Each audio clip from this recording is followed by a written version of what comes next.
pessoal, tudo bem? Tudo certo? Vamos então à continuidade da aula sobre industrialização, não é? No primeiro momento, na parte 1, nós comentamos aí a industrialização do século XIX, a industrialização depois, pós-1930, na era Vargas, tá? E terminamos falando aí sobre o período do governo JK, o plano de metas, a internacionalização da economia, a abertura, né, dessa economia brasileira, chegada às multinacionais aí. Muito bem. A segunda parte, nós vamos tratar essa industrialização a partir do governo militar, até chegarmos aí ao governo Temer, por exemplo, tá? Então, vamos lá. O que nós temos importante nessa industrialização via período do governo militar, que vai de 1964 a 1985. É um período em que teremos um forte investimento, tá, na ocupação do interior do Brasil, a ocupação do centro-oeste, a ocupação da própria região norte ou a ocupação da Amazônia em si. O governo militar estabelece o chamado PIN, que é o Plano de Integração Nacional, tá? Visando justamente aí a ocupação do interior do país, né? Tem até um lema interessante que é sobre a Amazônia: integrar para não entregar. É um momento de abertura de grandes estradas em direção ao norte do país, né? Vamos falar aí da Cuiabá-Santarém, da Cuiabá-Porto Velho, por exemplo. Vamos falar da Transamazônica, não é? Projetos de mineração Carajás, vamos falar de projetos de agropecuária, agrovilas, por exemplo, não é? Projetos aí como Polo Noroeste, Polo Centro, Polo Amazônia. Estamos falando de superintendências como a Sudecó, Sudan, Suframa, Superintendência para a Zona Franca de Manaus, 1967, né? Um polo industrial em Manaus, que seria no coração da Amazônia, levar esse desenvolvimento aí tecnológico para o interior do país, né? Até hoje há uma vigência dessa Zona Franca de Manaus, logicamente que hoje ela sofre uma grande concorrência, tá, dos produtos importados, principalmente da China. Lembre que a Zona Franca de Manaus, a produção dela visa o mercado interno, né? E esse mercado interno de eletrônicos é muito bem abastecido pelos produtos chineses, tá? Então, outra coisa que vale a pena ressaltar, pessoal, e é muito importante na hora do vestibular, é o seguinte: observa que no governo do Juscelino Kubitschek, nós comentamos que ele vai construir a rodovia Belém-Brasília. Agora no governo militar, certo? Estamos comentando o quê? Transamazônica, não é? Cuiabá-Santarém, Cuiabá-Porto Velho e tal. Então, peraí, nós estamos falando numa expansão do rodoviarismo no Brasil? Corretamente. E aí vale a pena a gente ressaltar essa integração, essa interdisciplinaridade, pessoal, com história. Então vamos lá, vamos pensar assim, ó. Formação econômica do território brasileiro. A formação econômica, ela foi feita em cima de ciclos econômicos, correto? Lembra dos ciclos econômicos? Século XVI e XVII, o ciclo da cana, Zona da Mata Nordestina. Depois, o ciclo do ouro nas Minas Gerais, século XVIII. Bem?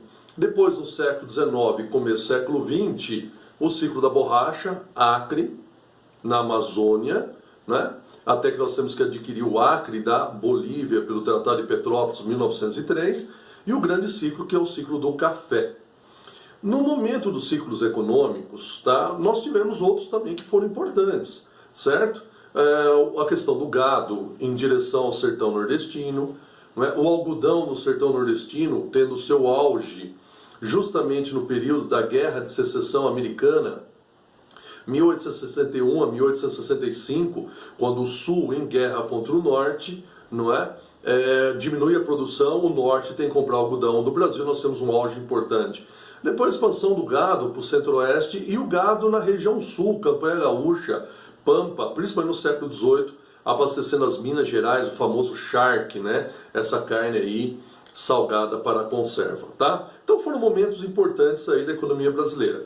Mas o que eu vou chamar a atenção é um fato interessante, sim. Durante os ciclos econômicos, a economia brasileira ela é estruturada num sistema de arquipélagos econômicos ou ciclos econômicos, né? Que nós estamos vivenciando os ciclos econômicos O que tem a ver com arquipélagos econômicos? A economia tem o seu desenvolvimento isolado, não há integração territorial, né? Isso é fruto da própria colonização de exploração, né? Não visava a integração, interiorização do país, seu desenvolvimento econômico, não. Explorar e simplesmente escoar a produção. Por isso que as ferrovias estão concentradas na faixa litorânea, ferrovias para o escoamento da produção, exemplo na época do café, tudo bem? Voltando aos arquipélagos econômicos ou ciclos econômicos, né, essa relação, esses arquipélagos econômicos ou ilhas econômicas durante os ciclos econômicos, que é um desenvolvimento isolado, então não há integração no território nacional. Com o fim dos ciclos econômicos, que é o fim dos arquipélagos econômicos, ou ciclos econômicos, né, que nós vamos ter aí, nós vamos perceber, pessoal, que há uma integração no território via industrialização. Então, agora a industrialização ela precisa integrar o território nacional. Ela quebra a ideia dos ciclos, quebra esses isolamentos econômicos que nós chamamos de arquipélagos ou ilhas econômicas, integra o território nacional, montando um esquema chamado centro-periferia. O sudeste é o centro, mandando industrializado para as outras regiões e trazendo às outras regiões matérias-primas. Ora, mas não dá para fazer isso com as ferrovias, pois não há ferrovias para o interior do Brasil. Então, como eu vou integrar esse território? Rodoviarismo.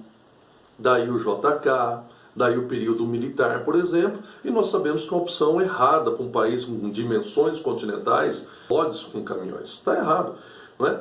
Teremos que usar o quê? Hidroviário e ferroviário, que são meios de transporte, não é? Para longas distâncias com grande capacidade de carga. Mas você entendeu essa relação? Por que houve o rodoviarismo?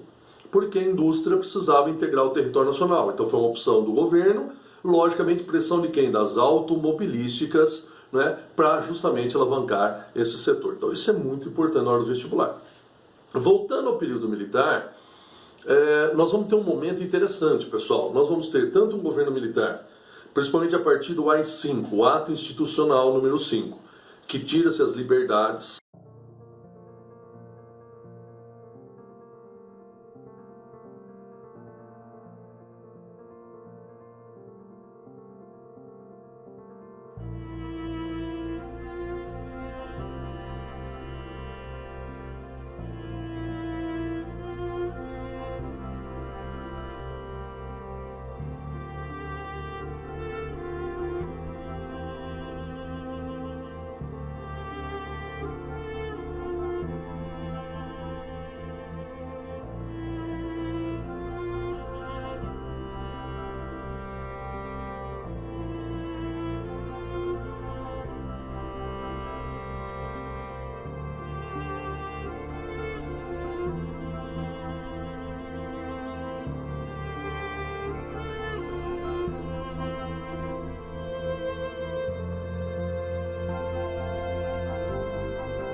Não é?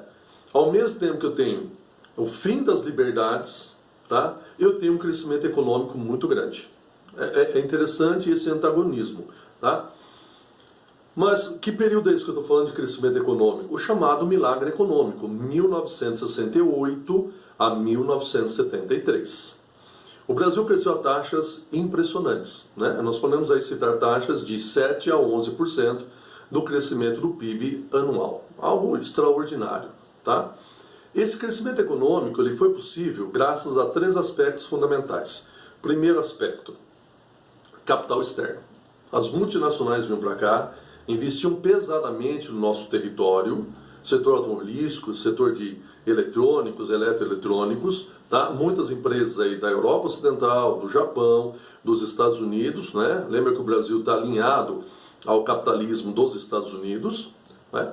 Outro fator importante, o crescimento da dívida externa, porque nós estamos vivenciando o estado desenvolvimentista, não para governo JK, o estado desenvolvimentista passa por todo esse período, então tem uma ação do governo militar tomando as rédeas na infraestrutura do país, tudo bem? Do investimento em empresas. Nós temos um período aí de planos chamados PND, né? O Plano Nacional de Desenvolvimento, nós vamos ter PND 1, 2 e 3, por exemplo, não é? Então, para ter investimento sobre esses setores, o governo precisa emprestar dinheiro, tá? E aí nós falamos de quem? Do FMI. Então, muito dinheiro vem para cá para o governo poder investir, tá? Infraestrutura é fundamental que você tem que guardar. E o terceiro aspecto, lamentável, concentração de renda. Não houve uma distribuição de renda, tá? Justamente numa época em que a população brasileira torna-se urbana. Então há uma forte periferização da população, gerando uma mão de obra muito barata, né? Mas não há uma melhoria socioeconômica, né? Como deveria. Não houve grandes projetos ou programas de inclusão social. Isso é fundamental. Por que o nosso milagre econômico ele justamente para em 1973? Porque ocorre o primeiro choque ou crise do petróleo. Então o petróleo ficou muito caro, o governo passa a gastar muito dinheiro importando petróleo, tá? Não tem esse dinheiro para o investimento necessário à manutenção do crescimento econômico do país, né? O mundo também entra em recessão econômica, tá? Quer dizer, passa a importar menos os produtos brasileiros. Falta dinheiro no mercado. Dívida externa explode, por quê? Porque a partir de 1973 nós vamos ter aí, né, juros extremamente altos, então de repente a nossa dívida começa a crescer assustadoramente, né, devido a esses juros altos, devido à necessidade de novos empréstimos, por exemplo. A Petrobras não consegue atender o mercado interno consumidor de petróleo. Por que isso? Porque ela não tem a estrutura produtiva necessária, porque nessa época, vamos ressaltar, na primeira metade do século XX, quem domina o petróleo no mundo são as chamadas 7 irmãs do petróleo, empresas norte-americanas, inglesas e francesas.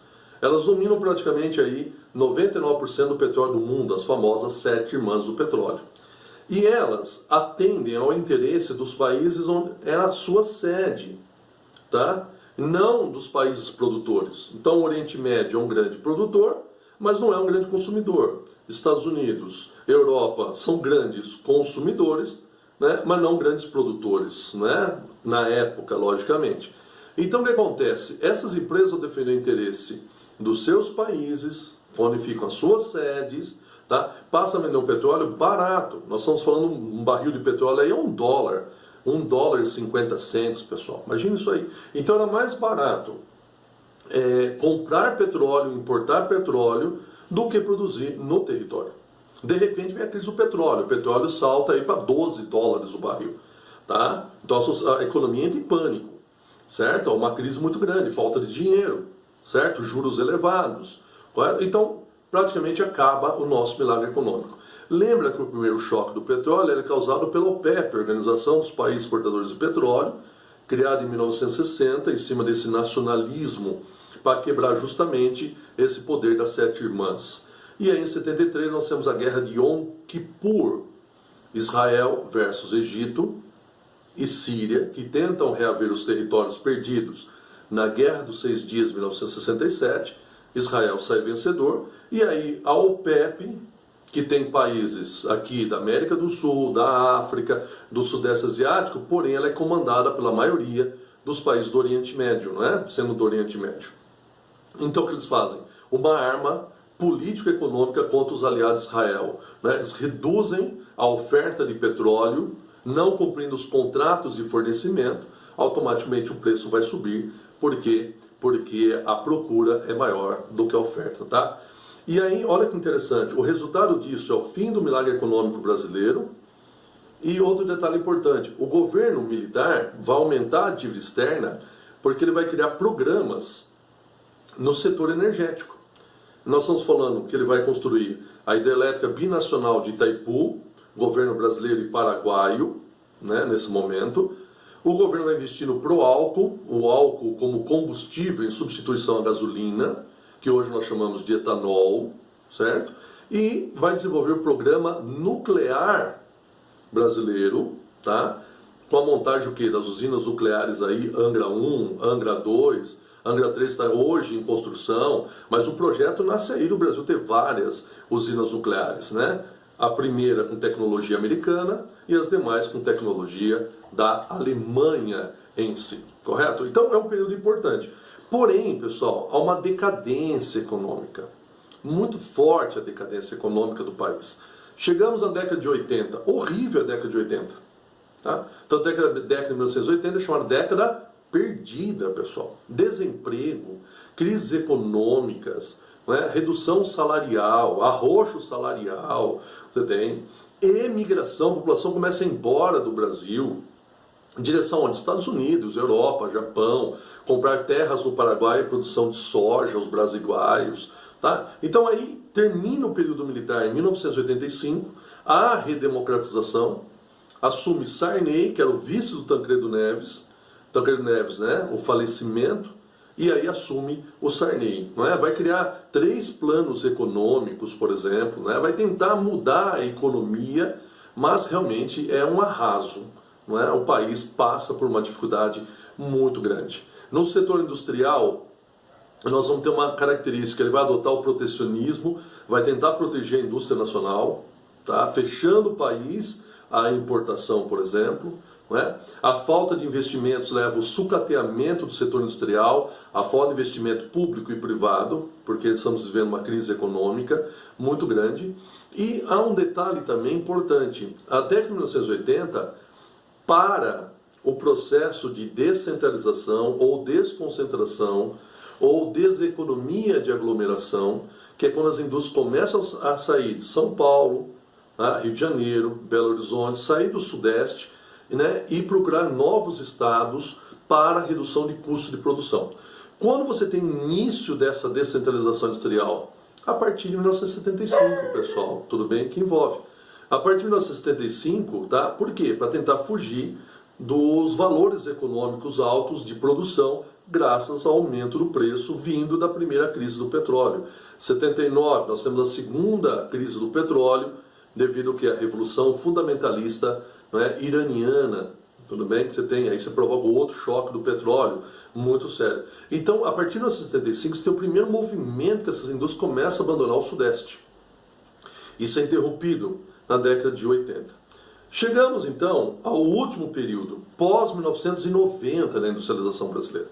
O que marca esse período pós-1990? A retomada da desconcentração, da descentralização ou deseconomia de aglomeração, não é? Há uma aceleração dessas indústrias buscarem lugares mais baratos, não é? Para concorrer diante da globalização, da abertura dos mercados, não é? Da forte concorrência chinesa, por exemplo, não é? E aí há estados que, para poder tirarem indústrias do Sudeste, não é? Reduzem os impostos ou acabam isentando as empresas de impostos, chamado então de guerra fiscal, né? Essa disputa entre localidades oferecendo menos impostos ou isenção total, chamamos de guerra fiscal. Lógico que aí oferece também mão de obra barata, uma melhoria da infraestrutura, tudo bem? Mão de obra até numa melhoria praticamente em qualificação, tal, mas guerra fiscal é realmente a parte mais importante. Paraná, Goiás, Bahia, Ceará são exemplos disso, correto? Outro detalhe importante, a partir da década de 90 nós temos o que? O neoliberalismo.